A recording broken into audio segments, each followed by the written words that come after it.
Good morning. How's everyone doing? I heard there was an amazing party last night, and I missed it. I was actually on a flight coming back from Chicago, so I live here in Los Angeles, up the street from us here in Anaheim, and I was on a flight back from Chicago. So sorry I wasn't able to hang out with you guys, but I'm really excited to be here this morning with all of you. I'm going to speak to you about storytelling in the age of chatbots. I've been following around on Twitter through the hashtag Ragan Disneyland this entire conference. It seems like you guys have been having a great time. There's been some awesome speakers, so no pressure. Once again, my name is Carlos Gil. You can find me on Snapchat at the Carlos Gil. By show of hands, how many of you in the room are on Snapchat? Raise those hands. Let me see. I see a head nodding no. I'm curious to know why not, so we'll get together afterward. How many of you are on not LinkedIn, on Instagram?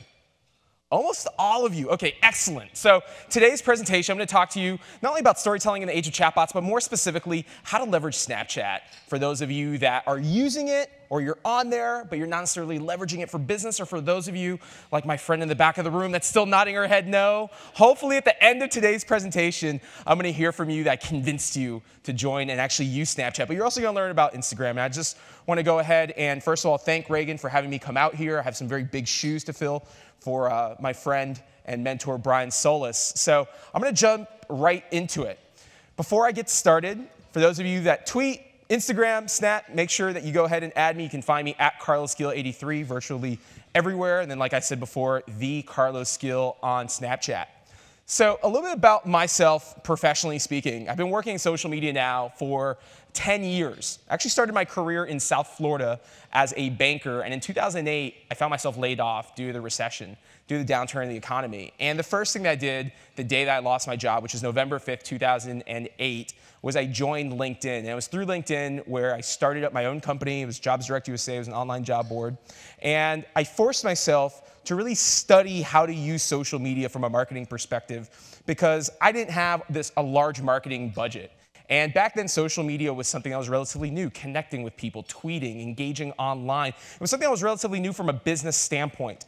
Well, what that led me to has been an amazing career. I've had an opportunity to work for some great brands. I started social media for Winn-Dixie, which for those of you that are from the Southeast or have visited Florida or somewhere in the Southeast, it's one of the largest grocery store chains in the United States. I had an opportunity to work for Save-A-Lot, where I ran digital marketing, and then I moved over here to the West Coast. I spent a period of time working for LinkedIn before working for BMC Software most recently. Now, after working social media for 10 years, here's what I can tell you. Social media evolution is inevitable. It's inevitable. And what I mean by this is the platforms are constantly changing. And the reason why these platforms are changing is because of the people. So hear me out. Today, you're going to hear me talk a lot about Snapchat. You're going to hear me talk about Instagram. These are social networks that are relatively new. I joined Snapchat in 2013. The reason why I joined Snapchat initially when I was running social media at Winn-Dixie is because on Thanksgiving Day of 2013, I took a photo and posted it on Facebook, and my then 13-year-old sister-in-law looked at me and said, "Carlos, Facebook is for old people." It was that moment in time when I heard a 13-year-old in 2013 tell me that Facebook is for old people that the light bulb went off in my head, and I thought to myself, if a 13-year-old today is telling me that Facebook's for old people, that means that this 13-year-old is probably never going to use Facebook in the way that I use it today or the way that my contemporaries use it today. So that tells me as a marketer, I need to very quickly pivot and learn what's next and what is forthcoming. Because I think the role of a marketer is not necessarily to just leverage what's happening today and not just market in the moment, but it's really to have foresight as to where marketing is headed. Because once again, people are constantly evolving. And as people evolve, the platforms evolve. And if you want to see proof, let's look at kind of where we've come from. Who here remembers AOL? Almost all of us in this room, right? I see a lot of millennials in here, Gen X, we have some baby boomers. I grew up using AOL. AOL, from my standpoint, is the godfather of social media. It's the Mac Daddy of social media. I remember using AOL in 1995, 6, 7. Some of my best memories growing up were hanging out in chat rooms and meeting complete strangers, which when you really think of it, that action of using AOL to engage with strangers is what's led us to this point today, which is essentially tweeting and connecting with strangers online. And then what happened to AOL? we had MySpace. Who here remembers MySpace? All of us, right? How amazing was MySpace? You'd load it up, there'd be music playing. It's a really fun place to hang out. And then what happened? MySpace ended up dying because the people changed and the platform evolved along with it, which brought us to where we are at somewhat today, which is Facebook and Twitter being two predominantly used social networks. And it brings us to where we're at right now, which is Snapchat and Instagram. And once again, you're going to hear me talk a lot today about storytelling in the context of how to leverage Snapchat, how to leverage Instagram for storytelling. But it's important that I put this out here because these right now are the two most predominantly used social networks that exist amongst millennials. Now, I want to go ahead and preface by saying a platform like Facebook that has over 2 billion users, you're going to see very quickly why, even though there's 2 billion users on Facebook, it's not the most engaging social network. Now, before I start talking to you about storytelling, let's talk a little bit about the future of social media. You heard me mention Facebook, and Mark Zuckerberg has completely changed the way that we as humans communicate. He's invented Facebook, Messenger, WhatsApp, and a whole slew of other acquisitions, but he's also been working on changing the way that we communicate through virtual reality. Very soon, we're going to start attending conferences like we see here today in virtual reality. We're going to start engaging with our friends and our homies on virtual reality. And then you have Evan Spiegel, founder and creator of Snapchat. And amongst marketers, there's often this perception that Facebook and Snapchat are at wits competing with each other for market share and attention. But the reality is, while Mark Zuckerberg is competing to change the way that we communicate, Evan Spiegel and Snapchat are actually changing the way that we see the world around us through tools like Spectacles, which are sunglasses that with the press of a button, you can record content and then snap that content out. You have the augmented reality filters like you see here on the screen. You also have the different lenses that are really fun to play with. So once again, two separate technologies, one changing the way that we see the world, the other is changing the way that we communicate. Now, it's really important that I break it down for you that Facebook has the lion's share of attention on social media today. Once again, over 2 billion active users on Facebook. They also own WhatsApp. They own Messenger. Lately, I've been doing a lot of public speaking internationally throughout Europe and Latin America. And I can tell you, in overseas, in these countries, they're not necessarily using Facebook or Twitter or Snapchat or Instagram like we are. They're using primarily messaging apps. So keep an eye on messaging apps because I firmly believe where this is all headed as brands start to lose attention on the more free, open to the public social networks like Facebook, you're going to start seeing a lot more brands forced to create smaller privatized groups through platforms like Messenger and WhatsApp. And then you see this big drop off in users down to Twitter and down to Snapchat. Now, you have to look at a minute on social media and the online world to really see how fragmented audiences are, which leads me to my next point. You look at this breakdown here in an average minute online today. You're seeing over 1.8 million snaps created. You're seeing almost 1 million swipes on Tinder. You're seeing emails sent, accounts created on LinkedIn, messages sent. So as consumers, how do we all keep up with seeing brands in our feed, engaging with friends, seeing all these platforms? I think one of the biggest mistakes that we as marketers make today is we think like a marketer, and we don't think enough like a consumer. Which brings me to this point around social media audiences being fragmented. I saw before by a show of hands how many of you are on Snapchat. Almost everyone in the room, except for my friend there, that's still nodding her head no. Almost all of you are on Instagram. How many of you are on Facebook? Raise your hand. Almost every single person, okay? How many of you are on LinkedIn? Almost everyone in here. So think about this. As consumers of the product, being these social networks, how can you actually keep up? Do you ever ask yourself that question? How can you keep up with all these social networks in between breaks, on airplanes, after work, before work, checking, bouncing back and forth between all these social networks? If you feel that pain and that burn, trust me, it's normal. Your customers also feel that pain and that burn. And I say this to put it into context because once again, as marketers, we're under this intense pressure and scrutiny to create content that engages, that converts. We put so much time, money, and effort in creating content when most of the time our own followers and community is not seeing that content because they're so overwhelmed having to follow your brands on multiple social networks. Which leads me to ask you this question. By a show of hands, who this morning woke up and the first thing that you did was instinctively check your Facebook to see what your favorite brand posted? Look around. We have one hand that just went up. One hand. What brand was it? Yours. Exactly. Good answer. But check it out, guys. No one's hands went up, and the reality is that as marketers, this is real talk now, as marketers, we're not eating our own dog food, but yet we're expecting our customers and our community to do so. Think about that. As marketers, who in here works in social media for a brand?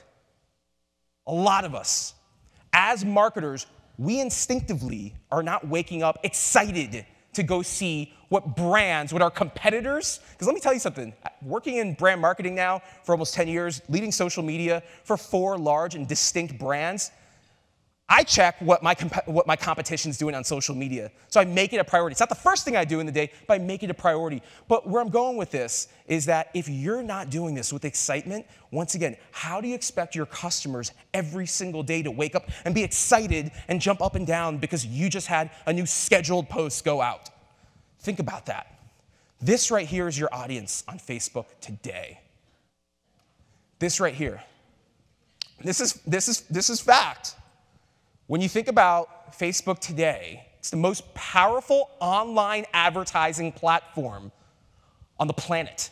It's the best place. I could stand here for the next hour and talk to you about Facebook ads and how to leverage Facebook's platform. But keyword, advertising. Advertising platform is different from social networking platform. The key word in social media is social. And I feel that as online advertising becomes more prominent on platforms like Facebook and Twitter, you're seeing more brands taking what used to feel like an online digital ad and just sticking it on Facebook as a post, putting a few dollars behind promoting it, and poof, that's a Facebook post. The reality is that organic engagement is at an all-time low. It's about 1% or less for just about every brand out there. And trust me, guys, I've done research on some of the top brands in the world. And I've seen brands that have well over 100 million likes on their Facebook page, but yet they're getting less than 300 engagements per post. However, when I look at an individual, an influencer like my man Sean Duras that was here yesterday, or Casey Neistat, and I could go on and on. These are individuals that are not getting a couple hundred likes a day. They're getting upwards of millions of views and engagements per day. Now, I'm going to share a story with you guys, okay? Chatbots. Who has started using chatbots in their business? So the one person here who's not on Snapchat is using chatbots. That's very, very interesting. She definitely knows something that a lot of us here in the room don't know, which is chatbots very, very soon will start automating the way that consumers engage with your brand. Chatbots will soon start marketing to your customers for you through Facebook, directly through Messenger. Chatbots, ladies and gentlemen, will essentially end and kill a lot of social media community management jobs. That's the reality. I'm going to share with you guys an example here very quickly. Most recently, I went to Copenhagen in Denmark for a speaking engagement. And I wanted to reserve a room, and I'm really loyal to Marriott. So I went ahead and found Marriott's chatbot through the Messenger Marketplace. And I want you to see my experience. This is real life now. My experience of trying to reserve a hotel with Marriott. As you can see here, I said I'm looking for a hotel in Copenhagen. I hit send. Can you help me? Here's the automated response. Need help? Let's start here. All right, great. So I think I'm on to a good start here. In order to help, I need to know where you're going. Even though I just already said I'm going to Copenhagen, as you can see. So I type in Copenhagen. I'm thinking, you know what?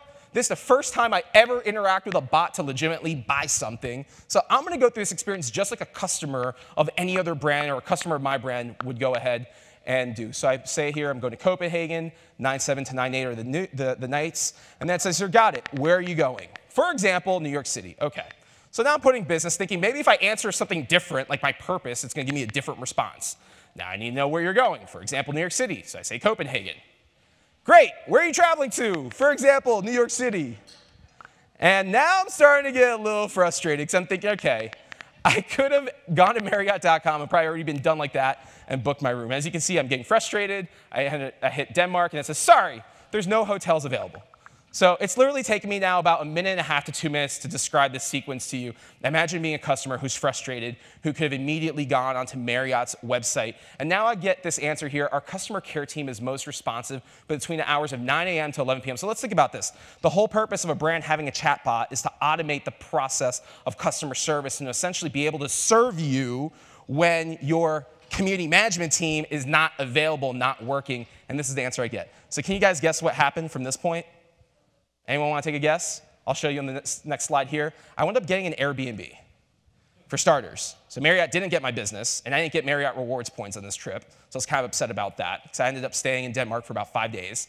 And I ended up getting this message a few days later when I was already in Denmark from what seemed to be a real person at that point, saying, sorry for the delay in response. We have a couple hotels in market. As you can see my response there, I've been in Copenhagen for 2 days and went with an Airbnb thing. So that was lost business for Marriott. Now, I say this because I want you guys to see this is real life. So before you run out and start programming these chatbots to take over the world of your social media, you have to see this is a very bad and poor customer experience. Which brings me to this next point here, which is social media. Why we're all here today, why we're here at this conference, is to learn how to leverage social media more effectively in your business. Social media is and always has been about community. In fact, the way that you do business, the way that you sell, the way that you market has always been about community. Just because the platforms change and the people change, your strategy around building a community of loyal followers and people does not change. Now, you take a look at this photo here. I'm going to give you a very brief example of a community. You look at this example here, and to the naked eye, this appears like it is a group of homeless individuals in New York City. Can anyone guess where they're sitting outside of? They're sitting outside of an Apple store to get the new iPhone. These are individuals camping outside in the cold just to get a new iPhone. That is the power of community. So how are you in this room as a brand, as a marketer, running social media, going to reach this audience? The same audience that spends most of their life, like I do as a millennial, with their cell phone in their hand, glued to it 24/7. Well, it happens through this. It happens through storytelling. You see here an example on the screen of Sean McBride, a.k.a. Sean Duras, who was here on the stage yesterday. I like to use Sean as an example because I've been following Sean now for several years. And Sean is a regular guy that's essentially grown to become this celebrity in the online world who gets over 1 million views per day with his Best Day Ever series on YouTube. And the way that Sean does it is by being real.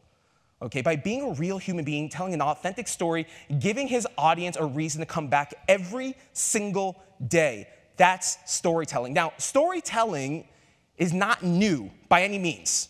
We're here at a Disney resort, and I have to give a shout out here to Walt Disney. I love this quote by Walt that says, "Do what you do so well that they will want to see it again and bring their friends."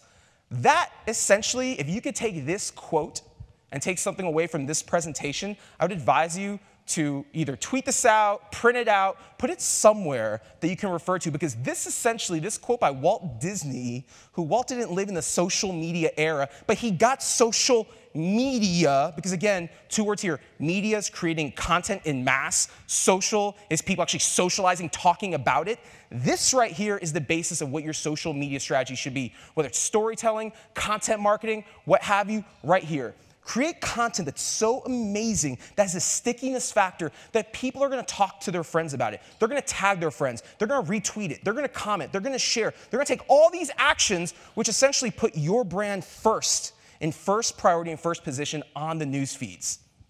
Now, once again, storytelling is not new by any means. However, the players that tell stories on social media, that's quickly evolved. Today, creators are your new celebrity. Once again, I use Sean Duras as an example. Creators, YouTubers. I've got kids that are 9 and 12 years old that watch YouTube exclusively. They're not turning on a TV anymore. They're using their iPad or their iPhone to see their heroes, their idols, which are these YouTubers. Like, for example, Sean Duras, once again, my son's a huge fan of his. And he's become a fan of his because he sees his skateboarding and sees all this content that's fun and relatable. You look at Casey Neistat. Casey Neistat's a filmmaker. Casey uploads a video on YouTube, and within 24 hours, he gets over 1 million views and more engagement than some of the world's largest brands. Let's think about that. Casey, Shonduras, YouTubers are getting more engagement organically than some of the world's largest, most powerful, richest brands. You look at another storyteller and content creator like Gary Vaynerchuk. In the business community, a lot of us, we know who Gary Vee is, and guess what? More people today rather ask Gary Vee a question on social media than to just take a couple of extra minutes and Google their question again answer. And why is that? Because they know if they tweet at Gary, they're going to get a real live response from a human being and not a bot, and not just a response that's spit out to you over Google. Now, challenges that brands face today, because I hear this from not only friends and colleagues in the industry like all of you, but I hear all the time this: should I be on Snapchat or should I be on Instagram? You can nod your head or raise your hand, but over the last year, have any of you actually asked yourself, should I be on either one of these platforms? Or which one should I be on? Because I know I have. I get asked this question almost every single day. Carlos, we have an Instagram presence. Should we even be on Snapchat? And my answer is absolutely yes. And here's the reason why. Each one of these social networks gives you reach. Provided that your customers and your audience is on these platforms, they give you reach. If there's a human pulse, these are real eyeballs. These are real buyers. And you want to be able to leverage the platforms in which they're using. This isn't about driving people to the platforms that you want them to use, but rather it's about you going out and creating content and reaching these customers on the platforms where they live. So if you go out and you do some market research, I guarantee you that if you were to survey your customers right now, or if you have a CRM and you're able to send out dedicated email to them and segment it out by age, I guarantee you that you're going to have discrepancies in terms of your customers living on one platform versus the other. So once again, don't make your social media strategy so much about the platforms. Make it about the people. So I'm going to repeat that. Your social media strategy shouldn't be about the platforms. It should be about the people. If the people reside there, then you should absolutely go after them. So don't make this debate anymore about one versus the other. There's not one platform that's better than the other. It comes down to where can you get the greatest reach and actually make an impact for your business. So let's just jump right into Snapchat. There's some couple key stats that jump out at me. For starters, you have over 166 million daily active users on the platform today. But that's not the stat that really jumps out at me, because when you look at a platform like Instagram, you have over 500 million daily active users. On Facebook, you have over 2 billion daily active users. But the stat that really jumps out at me is the average number of times per day that your average Snapchat user is going in and checking their Snapchat is 18 times. 18 times. Do any of you in here check your Facebook or Twitter 18 times a day? No, no one here does. Okay, I know I don't.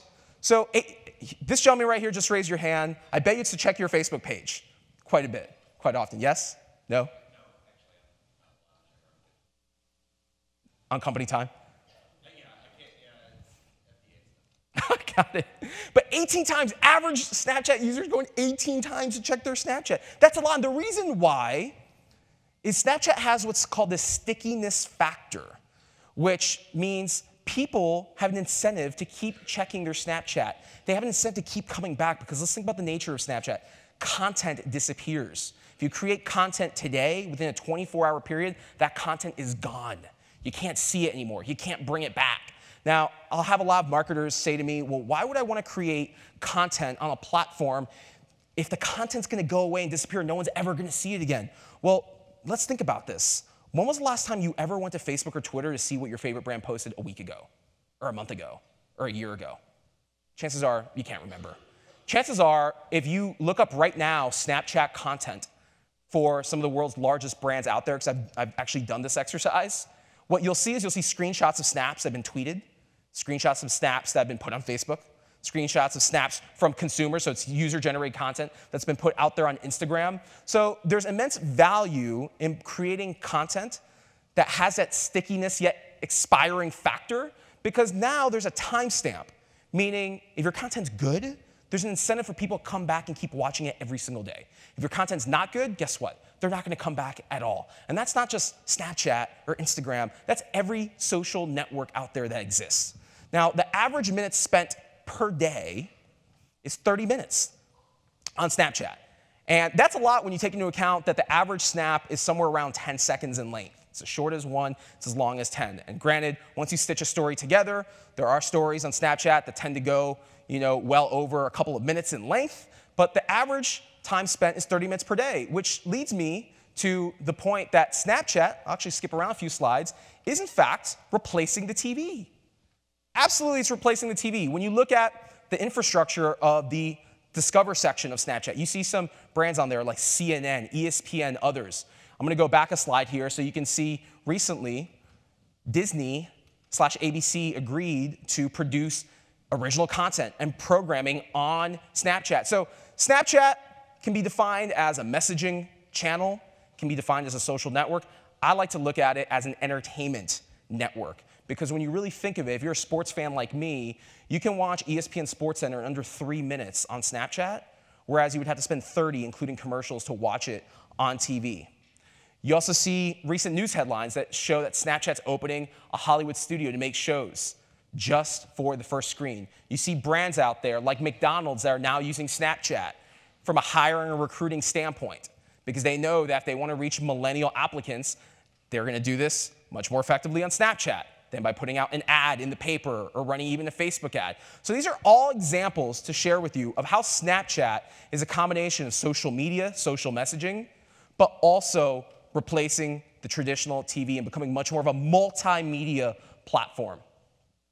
Now, when you look at the breakdown of users, it's really important to note that if your company, if your brand is trying to reach millennials, if you're selling to millennials at all, you have to be on Snapchat.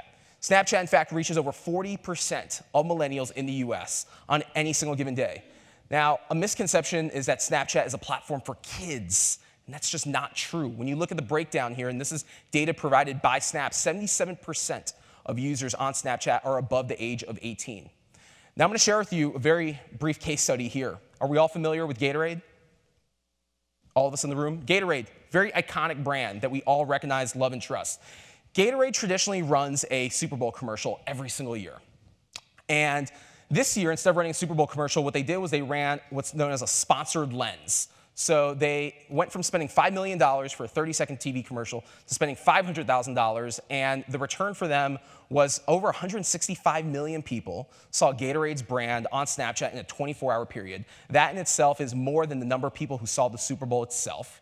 The average time spent engaging with Gatorade's brand, so this was actually seeing their branding, you were able to dunk a Gatorade bucket over your head, was 30 seconds. So once again, more people seeing Snapchat, they're seeing Gatorade on Snapchat than the number of people who saw the Super Bowl, and the time spent engaging with the brand was on par with the time that they would have spent watching a commercial on TV. However, I want to caution that Snapchat is not another social network to sell, and this is the reason why. This is your audience. You're speaking to a much younger demographic that's engaging with their friends with rainbow vomit coming out of their mouth. If this doesn't scare you, I don't know what else will. I've shared this with former CMOs of mine. I've shared this with executives, and they get really spooked out when they see this slide, but this is the reality. If you want to go ahead and engage this audience, you need to speak to them on their level. You need to speak to them the way that they're speaking to their friends. Now, your brand might not necessarily be a fun, cool, sexy brand that's going to engage with rainbow vomit or puppy dog, ears. However, I want to put this into perspective because you do have the infrastructure to have fun with this app. This is not Facebook. This is not Twitter. You have the infrastructure right there in front of you to get fun, to get creative, to get witty. Because the reality is that millennials, which is the audience that you're speaking to, does not want to be sold to. They don't. I'm looking at this audience right now. I'm seeing a good mix of millennials and Generation X in here. We're all business professionals. We don't want to be sold to. We're not instinctively going on Facebook to see brand content. How do you expect this audience to do it if you're overtly selling to them? Now, I talked to you about the first challenge, which is what social network should you be on in this debate between Instagram or Snapchat. I'm going to talk to you guys now and give you some tips on how to actually grow your presence. And how to grow your presence, on Snapchat also carries over to Instagram. And the first step is leveraging existing social media channels and digital channels as well. So you see some real life examples here on the screen. Chances are by now you have spent the last several years, probably close to a decade, growing your presence on Facebook, growing your presence on Twitter. You spent a lot of money in ads and resources to do this, and for what? To essentially get you to this moment. You have a community built up, you have some people that are still watching you, so how are you gonna get those people to cross over and actually see your content on Snapchat or on Instagram? Well, it's through cross-promoting on other channels. So you see an example here on the screen on the left from Warby Parker, very well-known optical brand. Anytime that they have a really cool, fun story to tell on Snapchat, they're going over on Twitter, they're sharing their Snap code, they're sharing a little caption there of what you can see. This is a really good example of anytime you have something of value, something that's exclusive that only lives on your Instagram story or your Snapchat story, you should absolutely scream from the hilltops and tell your audience about it. Now you see a real life example of when Disney launched their Snapchat account back in 2014. Is anyone here in the room from Disney's social team? No? Okay, I'll be sure to go ahead and send them a tweet and clap it up, because this right here is a really good example. If you want your community to follow suit, if you want your community to take action, show them, lead them the way. You see on the right-hand side, how to Snapchat. How genius is that? They literally created an infographic, and they took that infographic and broke it into multiple different Facebook posts showing the process of how to add Disney on Snapchat and how to snap. So once again, if you want your audience to take action, you have to lead them to water in order to drink. Now, not just social media accounts, but your website. I recently did this research where I went and looked up the top 25 brands on Snapchat, and I went to every one of their websites, and I was really surprised to find that of 25 well-known large brands, only 2 of them had a mention of their Snapchat account anywhere on their website. So anywhere, I know, I was very, very surprised by that. So anywhere where you have follow us on Twitter, like us on Facebook, add us on Instagram, you should absolutely have your Snap code linked as well. In fact, if you go to snapchat.com/ad/your username, you can pull your Snap code from there, and you can directly drive social media followers, users, email subscribers, website visitors. You can drive them to go ahead and add you on Snapchat. The next is email. I know that a lot of us in this room are social media marketers, but don't disregard the power of email. I firmly believe that when you're using social media, whether it's to drive brand awareness or conversions, you should absolutely, in everything that you do, be trying to drive that user of your online community back over to your website to take an action, whether it's to buy or subscribe to your email database. Why? Because social media is rented land. Email is owned data that you can also leverage. You can segment out. So if you're a brand like, let's say, Best Buy that has user data, I would recommend segmenting out data and then send out targeted emails. So when you launch your Snapchat account, you actually send out an email saying, hey, we're live on Snapchat now, go at us. Or when you work with an influencer or there's a takeover or you're creating a really cool, awesome story that day, you can send an email out and say, hey, go check out our Snapchat for the next 24 hours because there's a really amazing, cool story there that you don't want to miss. So once again, cross-promotion is the key step number 1 to grow your presence, whether it's growing on Snapchat or on Instagram. It's leveraging your existing social media channels as well as your digital channels, being your website and your email CRM. The next is social media influencers, like Sean Duras, like you see here on the screen. Social media influencers bring to you and your brand 2 distinct attributes. 1, that's reach. Oftentimes, social media influencers today have more reach than your own brands do. They have an audience that you can tap into. They also have a unique skill set called storytelling skills, and you're gonna start seeing a lot more brands today going forward hiring social media managers, community managers, social media strategists. You're gonna start seeing a lot more brands hiring for this very specific skill set. Because let's face it, a brand can't do an influencer campaign every single day. However, if you wanna go ahead and grow very quickly, you can work with influencers like Sean. You can also run a good old-fashioned Google search. I think the easiest way to find influencers, quite frankly, are running a Google search and finding bloggers for your niche or for your industry. I'll share with you an example. When I started social media at Winn-Dixie many years ago, we did a lot in terms of blogger activation. And I would very simply go to Google and I'd run a search for coupon bloggers, deal bloggers, mommy bloggers. You can do the same thing if you work in hospitality. You would type in travel bloggers, vacation bloggers, just to give you a couple of examples there. The reason why you would want to work with a blogger versus just a content creator is oftentimes bloggers have a website. So if they put your snap code on their website, now there's SEO value there.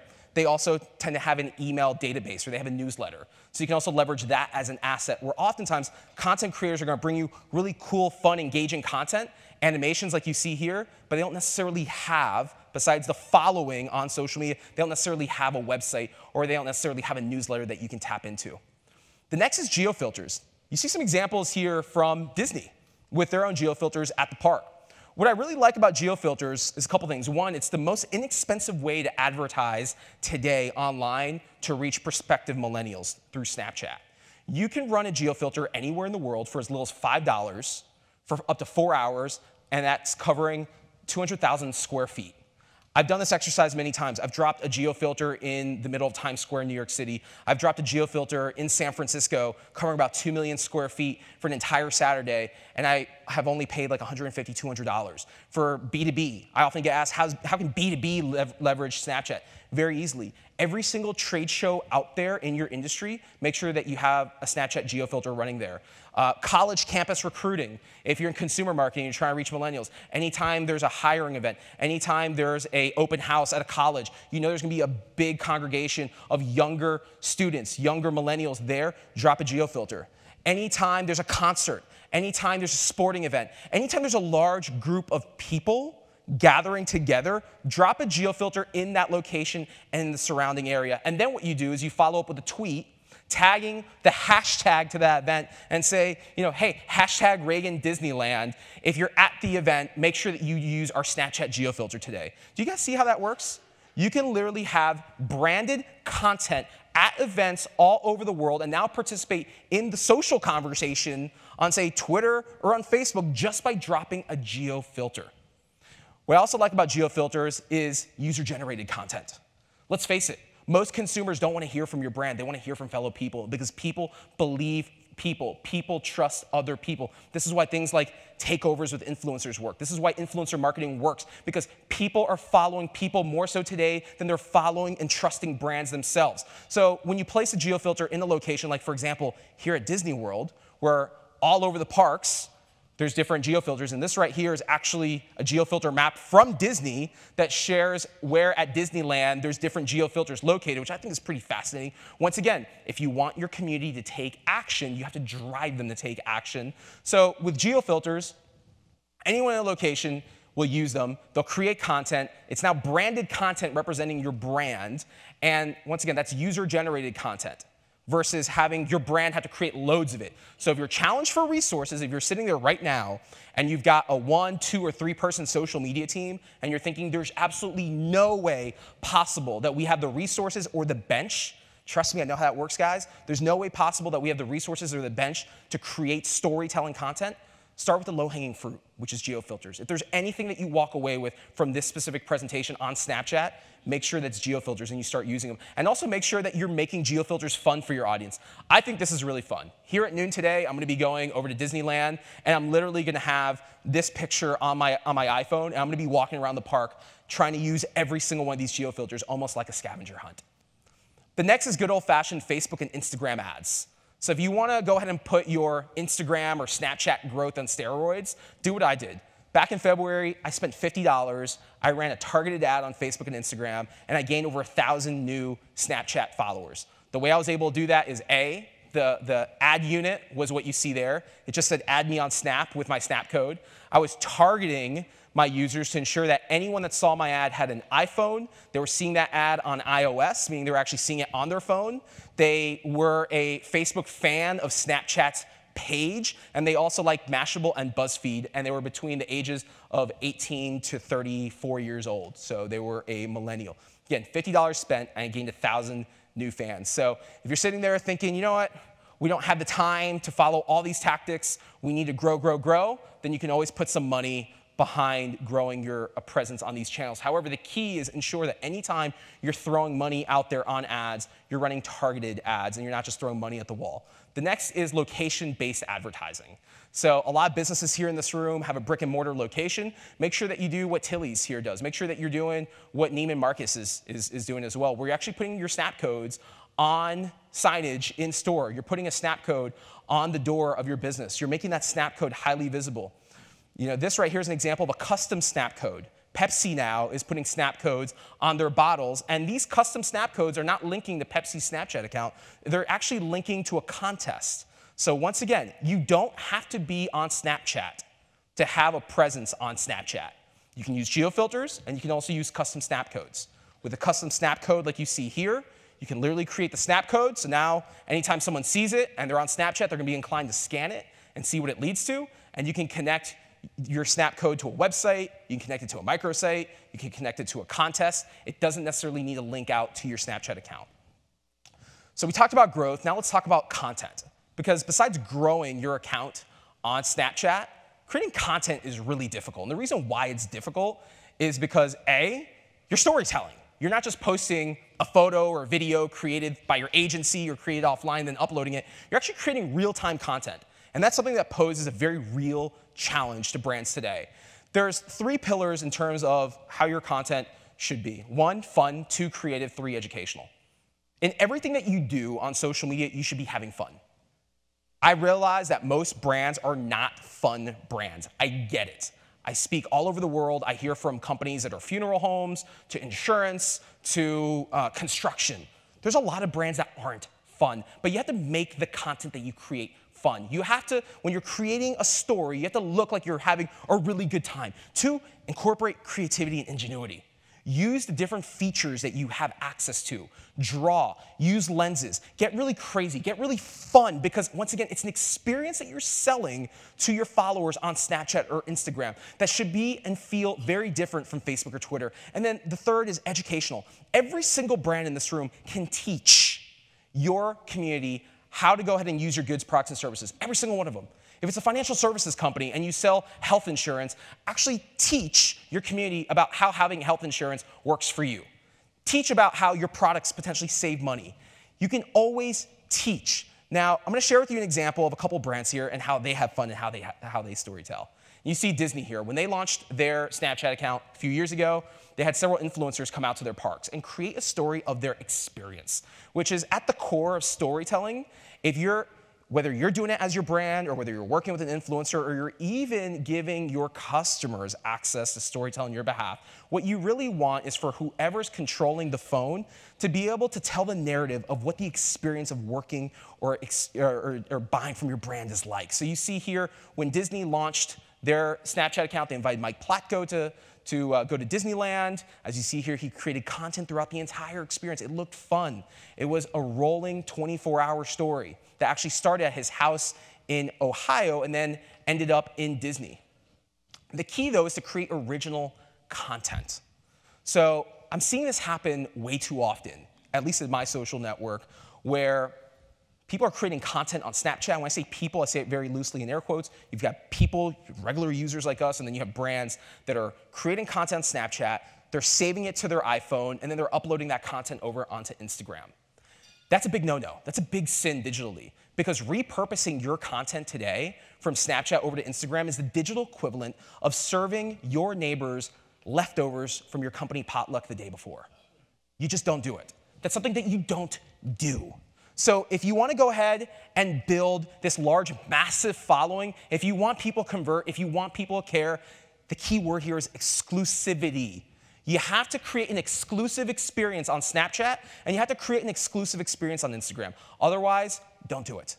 Pick one. At that point, I'd say to you, pick one platform where you feel you can get the biggest ROI and the biggest reach. The reality is that all of these social networks, while there are some similarities between Facebook stories, Instagram stories, Snapchat stories, they're all different platforms. The next key here to content creation is keep your stories between 2 to 3 minutes in length. This is not YouTube. This is not a TV program. Now, I will say this, stories, whether it's Instagram or Snapchat, is your own reality show. So for your brand, if you've ever wanted to have a reality show, a series, guess what? You have it now. You have the power in your hands to create your own company's reality show featuring your customers, your employees, your executives, your products, your services, your goods. You can do it. The key, though, is the storyboard. Make sure that when you're creating stories, you actually sit down and you storyboard out. You map out what's the beginning, middle, and end going to sound like. The average view time of any Facebook video today is 3 seconds. That's not a lot of time. The same principles apply to Snapchat and Instagram. The very first thing that people see should wow you. You should jump out the screen. Every single day when I pull out my phone and I go on Instagram or Snapchat, consistently I say the same thing, which is, what up Snapchat fam, what up Gram fam, with intensity and enthusiasm. People feel it. You want to be able to really touch people in here. Like I said before, anywhere where people have a pulse, you want to engage, but you really want to touch people in here, which is their heart, and you want to show your culture. You want to go ahead and make them feel like they're a part of a unique experience. That is the heart of storytelling. So once again, sit down, whether it's with your agency or whether it's your internal social media marketing team, actually sit down and map out, what are we going to post about today? What do we want this story to feel and look like? So you have your first snap or your first piece of content, which is the introduction. Hey everyone, I'm so-and-so from this brand. Today we're gonna do X. Boom. You've already let your audience know upfront what they're in store for. The next is keeping them engaged throughout the day. Because let's think about this. A story on Snapchat or Instagram isn't just 1 minute in terms of you just create it right there and it's over. It's a progression throughout the day. So the middle is, what are we showing people? I like to use Nike a lot as an example because I'm a big Nike fan. If Nike rolls out the latest LeBrons, I don't want to just see a static image on Facebook of LeBron James' new sneakers. What I actually want to see is LeBron unboxing the sneakers, putting on the sneakers, tying them, and then going out taking some jump shots. And if LeBron James isn't available that day, then guess what? Show me some influencers. Show me some advocates for Nike. The greatest assets that everyone in this room has today with social media is the ability to listen.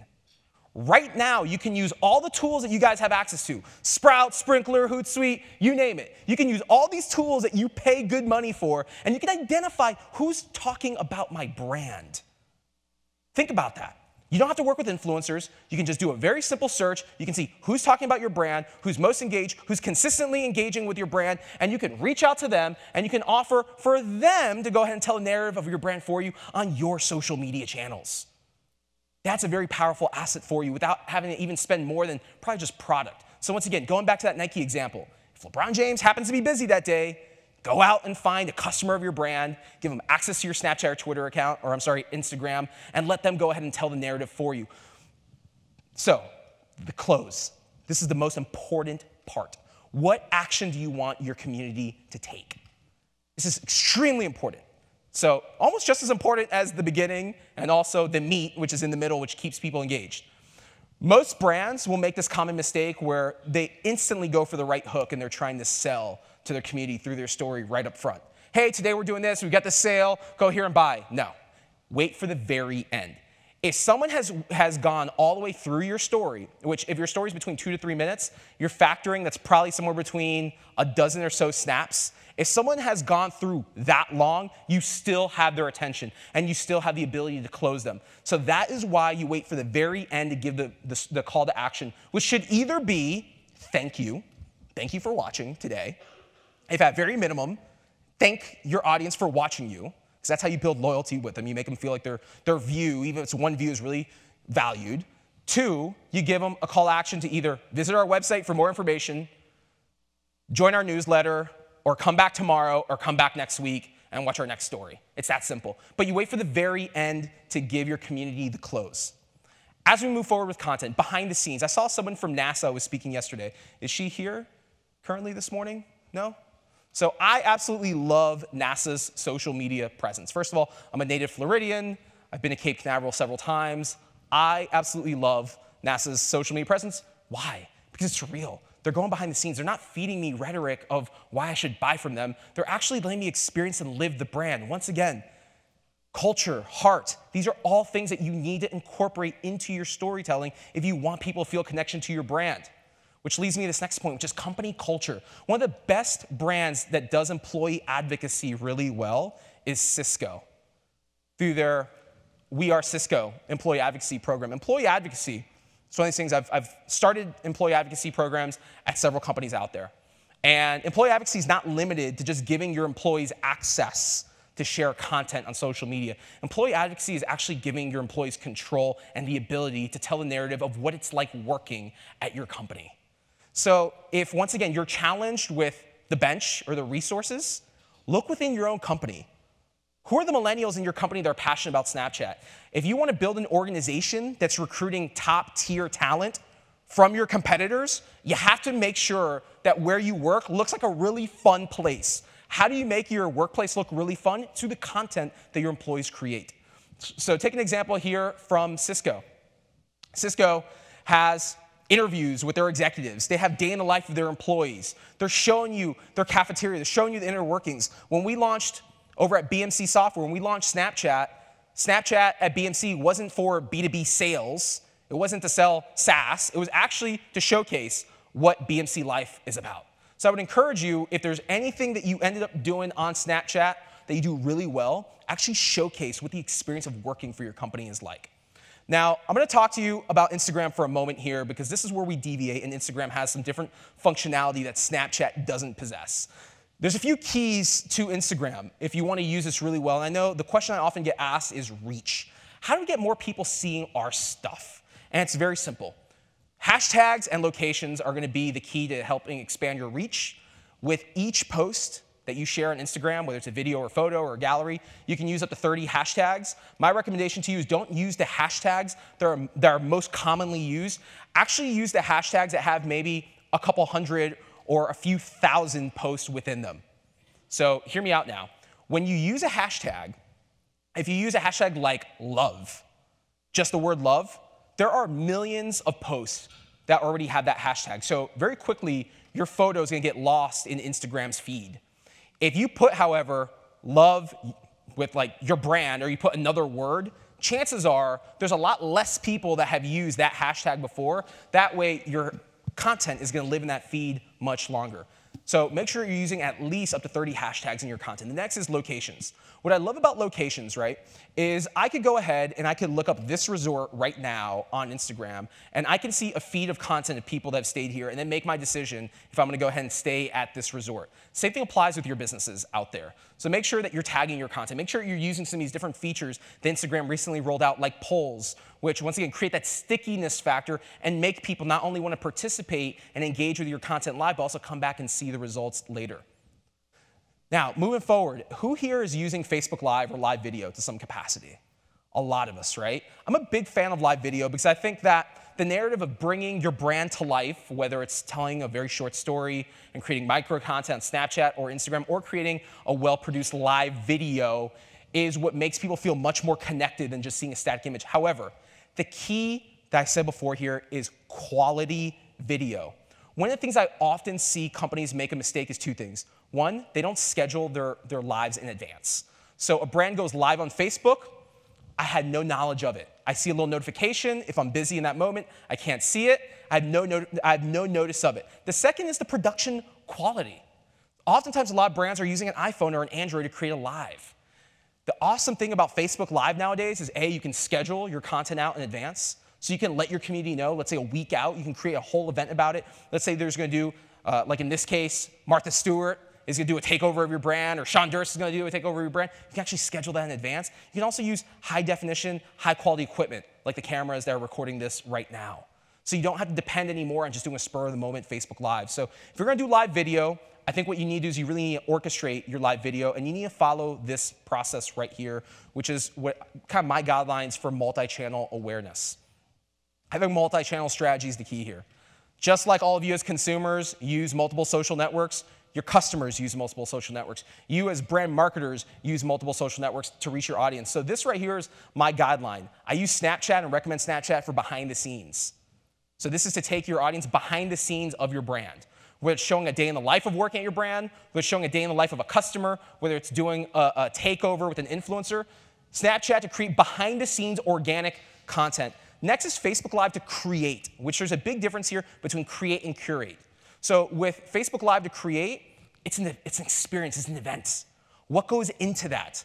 What's the behind-the-scenes experience of creating that Facebook Live? And then Instagram to curate is the content that's going to stick around and live on. Because let's face it, Instagram is essentially the hallmark card of social media. It's a photo album of your social media presence. It's where you put your best looking photos, your best looking videos. So really follow this 3-step process here. Behind the scenes Snapchat, you're creating live content on Facebook, and then you're documenting the experience leading up to that and the end product, you're putting that on Instagram. Now, before I wrap up, guys, I want to talk to you about converting, because let's face it, we're all in business for a reason, and that's to drive revenue for our businesses. So there's a couple key things that you need to be doing as you're storytelling. I shared with you before, the close is really big. You want to save that close for the very end. However, let's face it, today social media is pay to play. You have to spend money if you want to make money. Recently, Snapchat rolled out an advertising platform very similar to Facebook's. You can upload your CRM list in here. You can upload emails. You can do interest-based ads. So quite frankly, I think that this platform right here is what every single person in this room needs to be using if you want to get the most out of Snapchat from an advertising standpoint. The next is inserting links and snaps. Remember how I said before, on your very last snap is where you have the call to action and you drive people over to your website. Make sure that you're using tracking URLs. What you want to be able to do is you want to be able to go back to your CMO or your VP of marketing and say, hey, we did this campaign, or we ran this story on Snapchat, and we had, let's say, 10,000 people view it. Out of that 10,000 people, your CMO is going to say to you, so what? Who converted? How many new customers did we get? How many new website visitors did we get? And if you're not able to attribute those views to an action, then guess what? That CMO is going to say, Snapchat, Instagram stories, while it's trendy, while it's hot, it's not driving anything to our bottom line. I know how these folks think, and I know how they speak. So make sure that you're using tracking URLs at all times. You can use Bitly. I'm a big fan of using Bitly. That's bit.ly. You can work with your webmaster. So once again, using the Nike example, if you're posting a link for Nike on your story, you would go then nike.com/snap or snapchat.nike.com. Insert your brand there instead of Nike. That way, anytime that you create a campaign or a story, you can then go back and say, we had X number of people actually visited our website as a result of the story that we created. The next is using Snapchat and Instagram stories to run what I like to refer to as 24-hour flash sales.